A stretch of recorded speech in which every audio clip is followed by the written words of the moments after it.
નમસ્કાર, આજે ગુજરાત સાથે હું છું રીના। જોઈએ સમાચાર વિગતવાર। રાજ્યમાં વેસ્ટર્ન ડિસ્ટર્બન્સની સાથે વાવાઝોડાની સ્થિતિ સર્જાતા હવામાન વિભાગ દ્વારા વરસાદની આગાહી કરવામાં આવી છે। આગામી 48 કલાક સુધી દેશના અનેક વિસ્તારોમાં કમોસમી વરસાદની હવામાન વિભાગે આગાહી કરી છે। ડિસ્ટર્બન્સના કારણે હિમાલયન રાજ્યો અને રાજસ્થાન સહિતના વિસ્તારોમાં વરસાદની શક્યતા છે। આગામી 24 થી 48 કલાક દરમિયાન ઉત્તર અને દક્ષિણ ગુજરાતમાં કમોસમી વરસાદની શક્યતા વ્યક્ત કરવામાં આવી છે।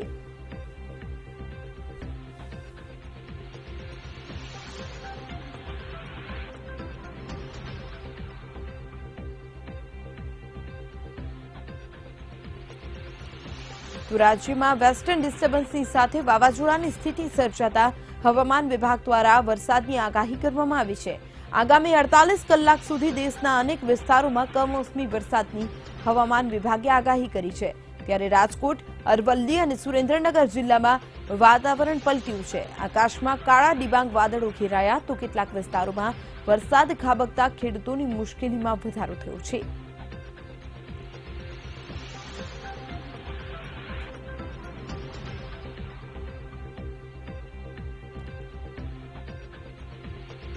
તો સુરેન્દ્રનગર જિલ્લામાં કમોસમી વરસાદ ખાબકતા ખેડૂતો પરેશાન થયા છે। જીરું સહિતના ઉભા પાકને નુકસાન થતા ખેડૂતોને રોવાનો વારો આવ્યો છે। જિલ્લામાં અનેક જગ્યાએ માવઠા પડતા ખેડૂતોને જીરું સહિત વડિયાળી અને એરંડાનો પાક નિષ્ફળ જવાની ભીતિ છે। ત્યારે ખેડૂતોની માંગણી છે કે સરકાર તાત્કાલિક તેમને નુકસાન અંગે વળતર ચૂકવે અને મુશ્કેલીના સમયમાં મદદ કરે।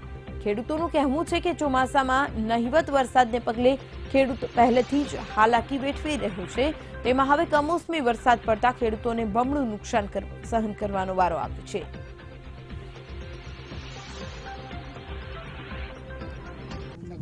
વરસાદના કારણે જીરાના પાકને, વરિયાળીના પાકને, ચણાના પાકને ઘણી નુકસાની છે। હજારો હેક્ટરમાં નુકસાની છે। તમારી શું માંગ છે સરકાર પાસે? સરકાર પાસે એવી માંગ છે કે હમણાં જીરાનો કંઈ અમને લાભ મળ્યો નથી અને બેંકમાં અમે જે પૈસા ભરવીનો કોઈ વીમો અમને આપતા નથી, તો આની માટે સરકાર અમને સહાય આપે એવી રજૂઆત કરવી। તો આ તરફ પાટીદાર અનામત આંદોલનના નેતા હાર્દિક પટેલે લોકસભાની ચૂંટણી લડવા માટે તૈયારીઓ શરૂ કરી દીધી છે। હાર્દિક પટેલ કોંગ્રેસની ટિકિટ પરથી જ સૌરાષ્ટ્રમાંથી ચૂંટણી લડે તેવી શક્યતા છે, જેના માટે સૌરાષ્ટ્રમાં અમરેલી, જામનગર અને પોરબંદર બેઠક પર હાર્દિક પટેલની ટીમ સર્વે કરી રહી છે। જોકે સર્વેમાં અમરેલીમાં હાર્દિકને સારો પ્રતિસાદ ન મળ્યાનું પણ ચર્ચાઈ રહ્યું છે। તો બીજી તરફ હાર્દિક પટેલ ખુદ લોકસભા બેઠકના કોંગ્રેસના આગેવાનો તેમજ કોંગ્રેસ હાઈકમાન્ડના પણ સતત સંપર્કમાં છે, જેથી હવે ટૂંક જ સમયમાં એ પણ નક્કી થઈ શકે છે કે હાર્દિક સૌરાષ્ટ્રમાંથી કઈ બેઠક પરથી ચૂંટણી લડી રહ્યો છે। ઉલ્લેખનીય છે કે હાર્દિકે અગાઉ કહ્યું હતું કે તે લોકસભાની ચૂંટણી લડશે, પરંતુ એ સ્પષ્ટ ન હતું કે કયા પક્ષમાંથી તે ચૂંટણી લડવા જઈ રહ્યું છે। પરંતુ હવે આ તમામ વાતો પરથી પડતું ઉચકાયો છે અને સ્પષ્ટ થયું છે કે હાર્દિક હવે કોંગ્રેસનો જ હાથ પકડશે।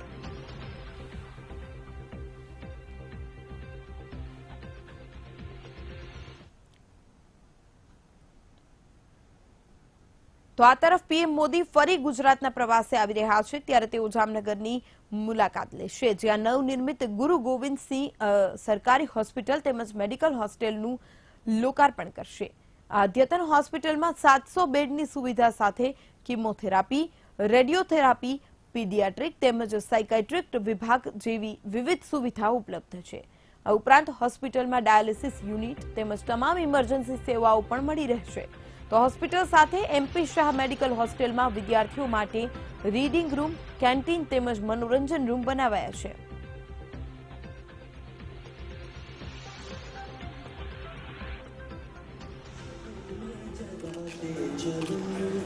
ભારતના વડાપ્રધાન નરેન્દ્ર મોદી આવતીકાલે જામનગરના પ્રવાસે છે। જામનગરમાં તેઓ એરપોર્ટ આવી અને સીધા આ એક જીજી હોસ્પિટલનું ઉદ્ઘાટન કરવાના છે। આપ જોઈ રહ્યા છો જામનગરની જીજી હોસ્પિટલ છે, જે સૌરાષ્ટ્રની પ્રથમ ક્રમાંકની સૌથી મોટી હોસ્પિટલ છે। અહીં જે નવી હોસ્પિટલ બનાવવામાં આવી છે તેમાં પણ 700 બેડની વ્યવસ્થા કરવામાં આવી છે। અહીં રેડિયોલોજીસ્ટથી માંડીને કેન્સર સહિતની જે સારવાર છે તે ઉપલબ્ધ કરાવવામાં આવી છે અને સાથે સાથે તબીબો સાધનો છે તે તદ્દન નવા છે અને ડોક્ટરોની પણ પૂરતી વ્યવસ્થા કરવામાં આવી છે। અહીં કાલે નરેન્દ્ર મોદી જ્યારે આવીને સીધા 12 વાગે સીધા આ હોસ્પિટલ આવશે અહીં અને હોસ્પિટલ દર્દીઓ માટે વિધિવત ખુલ્લી મૂકશે। નથુરામડા, VTV ન્યૂઝ, જામનગર। તો આ તરફ આવતીકાલે પીએમ મોદીના ગુજરાતના પ્રવાસને લઈને એક અન્ય સમાચાર પ્રાપ્ત થઈ રહ્યા છે, જેને લઈને અમદાવાદ શહેર પોલીસ દ્વારા ગ્રાન્ડ રિહર્સલ કરવામાં આવ્યું।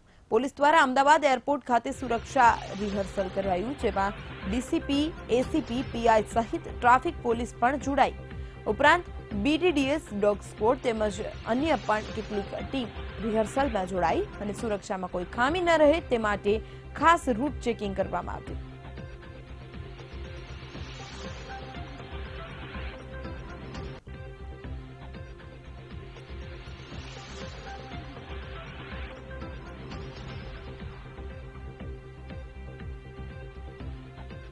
માનનીય પીએમ સાહેબનો જે વિઝિટ છે ગુજરાતની, એમાં અમારો અહીંનો એરપોર્ટનો રોડ બંદોબસ્ત અને એરપોર્ટની અંદર ડીસીપી સાહેબ 2 છે, એસીપી 2, પીઆઈ સાહેબ 7 છે, પીએસઆઈ 25 છે અને પોલીસ કર્મચારીઓ 380 જેટલા છે। એટલે એરપોર્ટ અને મેઇન રોડ બંદોબસ્ત એ તમામ બંદોબસ્તમાં કોઈ ચૂક નહીં આવે એ રીતે તમામને બ્રીફિંગ કરી અને બંદોબસ્તની વહેંચણી પણ થઈ ગઈ છે। પ્રધાનમંત્રી નરેન્દ્ર મોદી ગુજરાતની મુલાકાતે આવવાના છે। 2 દિવસની આ મુલાકાતને લઈને હાલ તો એરપોર્ટ ખાતે ચુસ્ત બંદોબસ્ત વ્યવસ્થા તો ગોઠવી છે, સાથે કોન્વો પણ અત્યારે હાલ રાખવામાં આવ્યું છે કે જે નરેન્દ્ર મોદી જ્યારે તે પોતે ગુજરાતની મુલાકાતમાં આવે છે અને અત્યારે હાલની જે પરિસ્થિતિ છે હાઈ એલર્ટના પગલે તેને લઈને હાલ તો ખાસ વ્યવસ્થા કરવામાં આવી રહી છે। તમે જોઈ શકો છો આ કોન્વો અત્યારે હાલ જે પસાર થઈ રહ્યો છે તે કોન્વોમાં જે સુરક્ષા વ્યવસ્થાને લઈને હાલ તકેદારી પણ રાખવામાં આવી રહી છે। મહત્વનું છે કે ઉચ્ચ અધિકારી સહિત 300 થી વધુ પોલીસના જે જવાનો જે છે તે આ સમગ્ર કોન્વોની સાથે બંદોબસ્ત પણ આપશે અને ચુસ્ત બંદોબસ્ત સાથે જે જુદા જુદા 3 થી 4 જે કાર્યક્રમમાં જે પીએમ મોદી જે ભાગ લેવાના છે તે તમામ સ્થળ ઉપર અત્યારે હાલ ચુસ્ત બંદોબસ્ત સાથે કોન્વોનું એક ગ્રાન્ડ રિહર્સલ યોજાયું હતું। અત્યારે હાલ અમે એરપોર્ટ ઉપર છે, એરપોર્ટ પર તે આવવાના છે, ત્યાંથી લઈને આ કોન્વો અત્યારે હાલ રિહર્સલમાં જોડાઈ છે। ગ્રાન્ડ રિહર્સલ દ્વારા જે અત્યારની પરિસ્થિતિ છે અને પીએમ મોદીની સુરક્ષાને લઈને હાલ પોલીસે લોખંડી બંદોબસ્ત તૈનાત કર્યો છે। કેમેરામેન પ્રવીણ વાઘેલા સાથે અનિતા પટણી, VTV ન્યૂઝ, અમદાવાદ। તો આ તરફ પ્રધાનમંત્રી નરેન્દ્ર મોદી 2 દિવસ માટે ગુજરાતના પ્રવાસે આવી રહ્યા છે। આ દરમિયાન તેઓ લેઉવા પાટીદારોના તીર્થધામ અન્નપૂર્ણા ધામ ટ્રસ્ટ અડાલજમાં વિશ્વના પ્રથમ પંચતત્વ મંદિરની પ્રાણ પ્રતિષ્ઠા અને પરીક્ષાનું તાલીમ કેન્દ્રનું ખાતમુહૂર્ત કરશે। પીએમ મોદી ગુજરાતમાં આવે તે માટે તંત્ર દ્વારા ચુસ્ત બંદોબસ્ત ગોઠવી દેવામાં આવ્યો છે। શહેરભરમાં પોલીસ દ્વારા ચેકિંગ પણ કરવામાં આવી રહ્યું છે।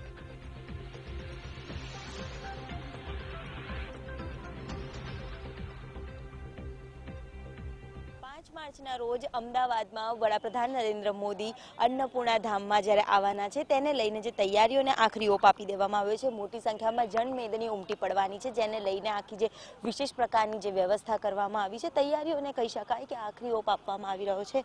મહત્વનું છે કે પંચ તત્વ સહિતના જે આખું વિશ્વનું જે પ્રથમ અન્નપૂર્ણા ધામ જે બનવા જઈ રહ્યું છે, પાટીદાર દ્વારા જે આખા મંદિરનું જે નિર્માણ કરવામાં આવશે, સાથે સાથે જે કહી શકાય કે છાત્રાલયોનું પણ અહીંયા મોટી સંખ્યામાં જે વિશેષ પ્રકારનું જે ભૂમિપૂજન છે તેનું પણ વડાપ્રધાન નરેન્દ્ર મોદી વિશેષ પ્રકારનું ભૂમિપૂજન કરવાના છે। સાથે જ કહી શકાય કે અન્નપૂર્ણા ધામમાં અલગ અલગ જે IAS IPSની તાલીમાર્થીઓની માટે પણ ક્લાસ શરૂ કરવાના છે, જેને લઈને 600 થી વધારે વિદ્યાર્થીઓ અહીંયા રહે તે માટેનું પણ આયોજન કરવામાં આવ્યું છે। કેમેરામેન મેહુલ રાઠોડ સાથે દિવ્યા ચૌહાણ, VTV ન્યૂઝ, અમદાવાદ। તો આ તરફ ગાંધીનગરના અધિક જિલ્લા મેજિસ્ટ્રેટે પીએમ મોદીના પ્રવાસને લઈને જાહેરનામું બહાર પાડ્યું છે। પીએમ મોદીના પ્રવાસને લઈને ગુજરાત પ્રવાસ છે તેને લઈને પ્રવાસ દરમિયાન મેજિસ્ટ્રેટ દ્વારા રિમોટ કંટ્રોલથી ચલાવાતા ડ્રોન, પાવર એરક્રાફ્ટ પર પ્રતિબંધ લગાવી દીધો છે। પીએમ મોદીના પ્રવાસ દરમિયાન હોટ એર બલૂન સહિત આકાશમાં ઉડતી તમામ વસ્તુ પર પ્રતિબંધ લગાવાયો છે। મેજિસ્ટ્રેટનો આ હુકમ પોલીસ અને સુરક્ષા એજન્સીઓને લાગુ નહીં પડે।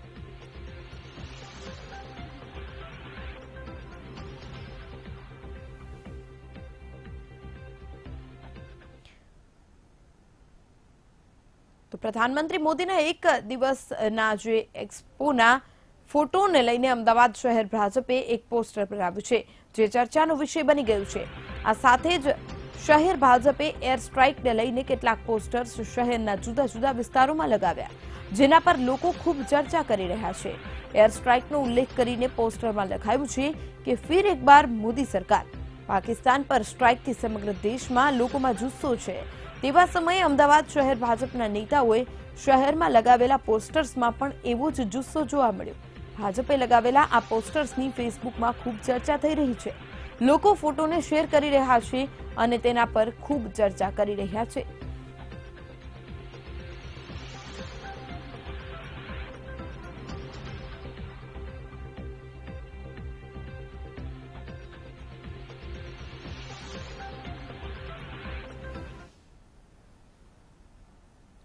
તો આ તરફ સાણંદમાં ખેડૂતોના સંમેલનનું આયોજન કરવામાં આવ્યું છે. ફતેવાડી સિંચાઈ યોજનાને નર્મદામાં સમાવેશ કરવાની માંગ સાથે ખેડૂતોનું સંમેલન યોજાયું.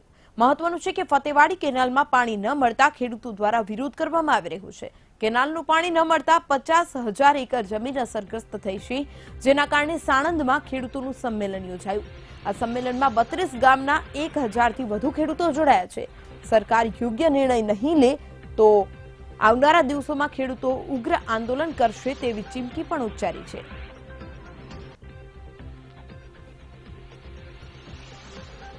છેલ્લા 20 વર્ષથી અમે આ વિસ્તારના નર્મદામાં કમાન્ડમાં ફતેવાડીનો સમાવેશ કરવા માંગણી કરી રહ્યા હોવા છતાં સરકાર નિર્ણય લેતી નથી અને આ વિસ્તારને ન્યાય મળતો નથી. છેલ્લા 3 વર્ષથી આ વિસ્તાર પાણી વગર દુષ્કાળનો સામનો કરી રહ્યા છે. સતત 2 સિઝનથી અમને લાચારી મુજબ પાણી મળી રહ્યું છે. અમારો આ સામે કડક વિરોધ છે. આજે અમે માગણી કરવા માટે ગયા હતા. ઘણા વર્ષોથી અમારી ફતેવાડીની માગણી છે કે ભાઈ એમના ફતેવાડીનો સમાવેશ નર્મદામાં કરો, પણ આ લોકો કરતા નથી. અને આજે જ્યારે આ કટોકટીમાં અમે પાણીની માગણી કરવા ગયા એ વખતે નીતિનભાઈને હું મળ્યો. નીતિનભાઈ કે કામભાઈ કેમ આવ્યા? મેં કહ્યું સાહેબ પાણી માટે થઈ.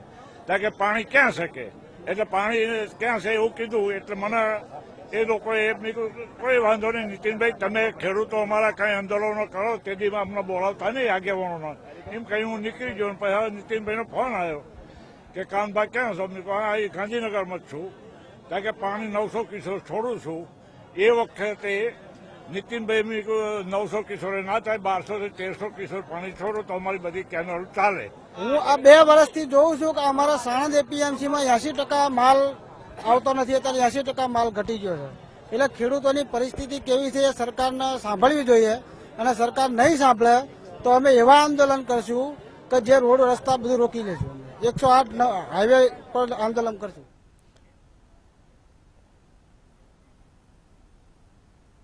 તો આજે ગુજરાતમાં સમાચારોનું દોર યથાવત રહેશે, પરંતુ હાલ રોકાઈશું એક વિરામ માટે. જૈશ એ મોહમ્મદનો વડો આતંકી મસૂદ અઝહરનું મોત થયું હોવાની ચર્ચા પાકિસ્તાની મીડિયાએ જોકે આ વાતનું ખંડન કર્યું છે. મસૂદ અઝહરના મોતનું ખંડન કર્યું છે. હાલ મસૂદ અઝહર બીમાર છે તેવું સૂત્રો દ્વારા જાણવા મળી રહ્યું છે. આઈએસઆઈની દેખરેખમાં છે મસૂદ અઝહરની મોતની ખબરને હજુ સુધી સમર્થન નહીં. છેલ્લા કેટલાક મહિનાઓથી બીમાર છે મસૂદ. જણાવી દઈએ કે મસૂદ અઝહરનું મોત થયું છે તેવા સમાચાર સોશિયલ મીડિયા પર અને એક જે પોર્ટલ છે તેના પર જોવા મળ્યા હતા, પરંતુ હજુ સુધી આ સમાચારનું કોઈ પુષ્ટિ કરવામાં આવી નથી. આ સમાચારને હજુ સુધી સત્તાવાર સમર્થન નહીં. વધુ વિગતે વાત કરવા મારી સાથે સંવાદદાતા સંજય જોડાઈ ગયા છે. સંજય, પહેલા ખબર સામે આવી કે મસૂદ અઝહરનું બીમારીથી મોત થયું છે, ત્યારબાદ ખબર આવી કે 2 થિયરી બતાવવામાં આવી રહી છે. હજુ સુધી સમર્થન નહીં, અલગ અલગ સૂત્રો પાસેથી અલગ અલગ માહિતી મળી રહી છે. હાલ શું અપડેટ? રીના, જે પ્રમાણે લગભગ બપોરથી જ એક સમાચારે બહુ મીડિયામાં જોર પકડ્યું છે કે જૈશ એ મોહમ્મદના સંસ્થાપક આતંકી મસૂદ અઝહરનું પાકિસ્તાનની હોસ્પિટલમાં સારવાર દરમિયાન મોત થયું છે. પરંતુ જે હજુ સુધી પાકિસ્તાન તરફથી તેને સત્તાવાર કોઈ સમર્થન આપવામાં આવ્યું નથી. વીટીવીની ટીમે આપણે પાકિસ્તાન સ્થિત કેટલાક પત્રકારોનો બી સંપર્ક કર્યો હતો, પરંતુ તેમણે પણ આ વાતનું ખંડન કરી દીધું છે. અને મસૂદ અઝહર હાલમાં પાકિસ્તાનની હોસ્પિટલમાં સારવાર હેઠળ હોવાની વાત તેમણે કહી છે. આ ઉપરાંત ગઈકાલે પાકિસ્તાનના વિદેશ મંત્રીએ પણ મસૂદ અઝહર સારવાર હેઠળ હોવાનું જણાવ્યું હતું અને તેને કિડની લગતી કોઈ બીમારીને કારણે તેમને આર્મી હોસ્પિટલમાં સારવાર હેઠળ રાખવામાં આવે છે. અત્યારે આઈએસઆઈ ની દેખરેખ હેઠળ મસૂદ અઝહરની સારવાર ચાલી રહી હોવાનું સૂત્રો તરફથી જાણકારી મળી રહી છે. અને જે પ્રમાણે મીડિયામાં સતત વાત ચાલી રહી છે કે મસૂદ અઝહરનું પાકિસ્તાનમાં મોત થઈ ગયું છે, તો હજુ સુધી ભારત સરકારે પણ આ વાતનું કોઈ સત્તાવાર રીતે કોઈ જાહેરાત કરી નથી. તો પાકિસ્તાન સરકાર અથવા તો પાકિસ્તાનના જે મીડિયા છે તે પણ આ સમાચારોને કોઈ પણ પ્રકારનું સમર્થન આપતા નથી. મહત્વની વાત એ છે કે મસૂદ અઝહર બીમાર હોવાની ખબરો છે ઘણા સમયથી ચાલી રહી છે. પાકિસ્તાનના વિદેશ મંત્રી થોડા દિવસ એવું નિવેદન આપ્યું હતું કે મસૂદ અઝહર છે પાકિસ્તાનમાં જ છે, પરંતુ તે અત્યારે એટલી હદે બીમાર છે કે તે ઘરની બહાર અથવા તો જાહેરમાં આવી શકે તેવી સ્થિતિમાં નથી. તો એક વાત ચોક્કસ છે કે હાલમાં તેમને જે આર્મી હોસ્પિટલ છે પાકિસ્તાનની, તેમના એક ડાયાલિસિસ ઉપર રાખવામાં આવેલા છે, પરંતુ તેમની જે મસૂદ અઝહર છે તેમના મોત અંગે હજુ સુધી પાકિસ્તાન તરફથી કે અન્ય કોઈ એવા વિશ્વાસપાત્ર ન્યૂઝ કોઈ મળી રહ્યા નથી કે એમની જે મસૂદ અઝહર છે તેનું મોત થયું હોય. રીના, બિલકુલ આભાર સંજય, સમગ્ર વિગત લઈને મારી સાથે જોડાવા બદલ.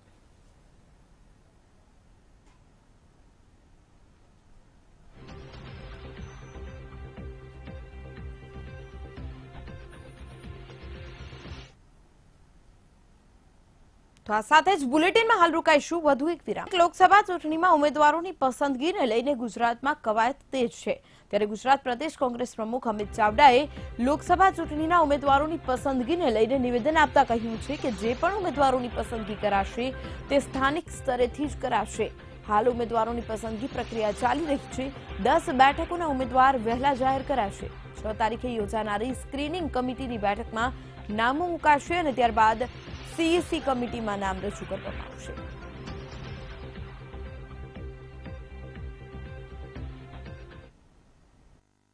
આ વખતે ઉમેદવારની પસંદગી સ્થાનિક સ્તરેથી જે લોકોની ભલામણ આવે, જે કાર્યકરોના સૂચન આવે એ મુજબે ચર્ચા વિચારણા કરીને કરવું.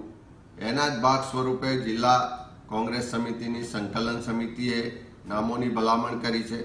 ત્યાર પછી લોકસભાના અમારા જે પ્રભારીઓ છે એમણે પણ વિસ્તૃત અભ્યાસ કરીને ભલામણ કરી છે. સાથે સાથે પ્રદેશ ચૂંટણી સમિતિના તમામ સિનિયર સભ્યશ્રીઓ સાથે 1-to-1 બેઠક કરી અને એક સીટ માટેની વિસ્તૃત ચર્ચા કરવામાં આવી રહી છે અને ઉમેદવારની પેનલ બનાવવાની પ્રક્રિયા ચાલી રહી છે.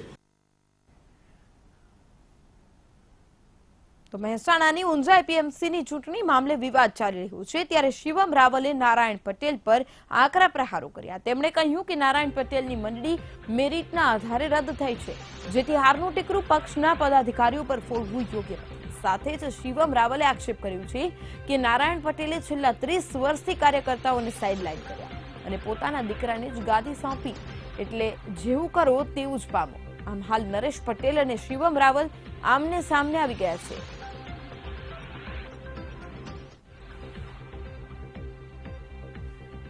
નારાયણ કાકાની સાથે જાહેર જીવનમાં 30 વર્ષથી 35 વર્ષથી 40 વર્ષથી અનેક કાર્યકર્તાઓ સંઘર્ષ કરતા આવતા હતા.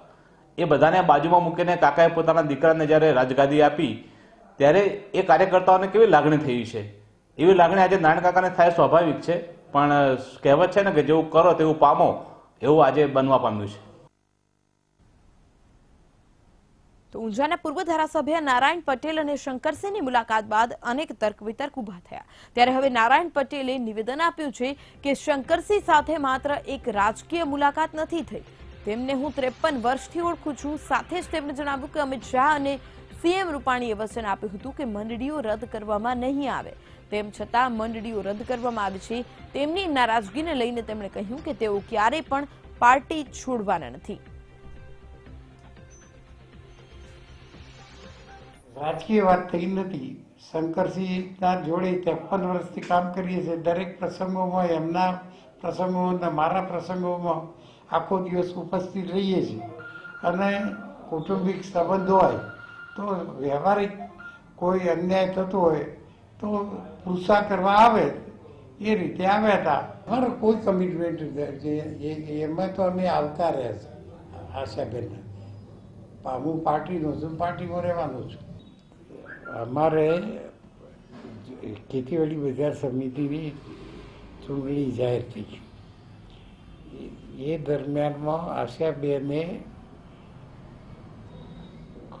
કેવી જાતનું કમિટમેન્ટ કર્યું એ મને ખબર નથી, પણ એમને જીતુભાઈ વાઘાણીને મળ્યા એટલે અમને ખબર પડી કે રાજકીય નિર્ણય લેવાયો છે તો ખેતીવાડી વિકાસ સમિતિ આશાબેનના ખાસ માણસ અને કેસીના વેવઈ એવા દિનેશ પટેલને આપી.